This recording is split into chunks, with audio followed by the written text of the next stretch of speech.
స్టేషన్లో ఫోటోలు పెడుతున్నారుగా వీడు నేరగాళ్ళు అని.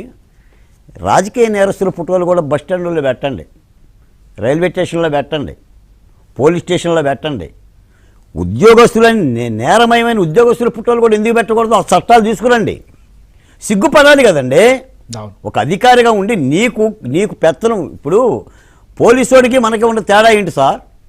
ఇప్పుడు మన దగ్గర కర్ర ఉంటుంది, ఆయన దగ్గర కర్ర ఉంటుంది, కానీ ఆయన కర్ర పేరు లాఠీ. ఆయనకు అధికారం, అది వాడే అధికారం ఆయనకు ఉంది కాబట్టి మనం గౌరవిస్తున్నాం.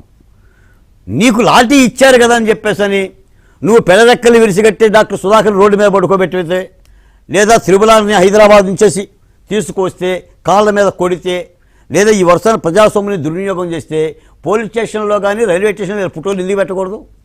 ఇప్పుడు కాలానుగుణంగా మారాలండి.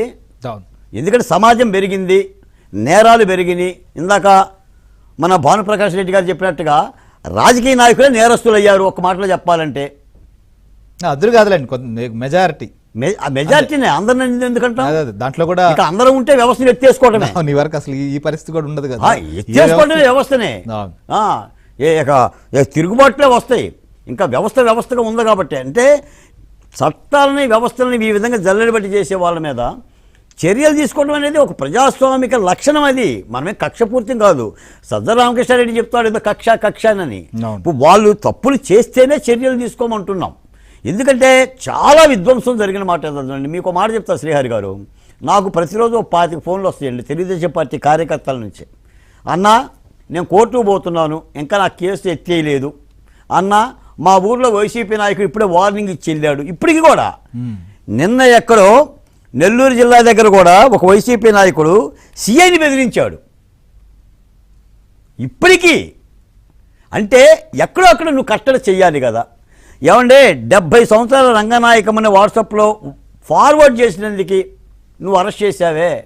జర్నలిస్ట్ అంకబాబు గారు 73 సంవత్సరాలు ఆయన్ని చొక్కా లేకుండా అరెస్ట్ చేశావే. ఎర్రంనాయుడు గారిని 16 గంటలు నువ్వు తిప్పావే.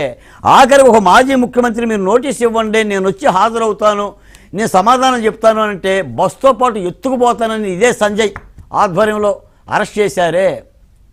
మీరు చట్టాలను అమలు జరిపారని చెప్తున్నారుగా సజ్జల గారు కానీ జగన్మోహన్ రెడ్డి గారు కానీ. ఆ చట్టాలను ఆ పోలీస్ అధికారులతోనే అమలు జరపండి. వై ఆర్ యూ లేట్ అంటున్నా నేను. ఎందుకు లేటు? అభివృద్ధి వేరు, శాంతి భద్రతలు వేరు. అంటే అభివృద్ధి చేస్తున్నాం కాబట్టి శాంతి భద్రతలను కాపాడుద్దా? కాపాడుకో. ఇప్పటికంటే నేను ఒక మాట చెప్తా, అమరావతి మీద ప్రపంచ బ్యాంకు నిధులు ఇవ్వద్దని చెప్పి ఆకాశ రామన్న ఉత్తరాలు రాస్తున్నారు. ఇప్పుడు ఏం చేయాలి చెప్పండి? ఇప్పుడు ఏం చేయాలి? కుట్రలకి ఎవరో హైదరాబాద్కు సంబంధించిన ఒక ప్రొఫెసర్ వచ్చేసి అంతా దోషి పెడతారు అమరావతికి అని చెప్పి రాయలసీమలో కూర్చొని మాట్లాడుతున్నాడు.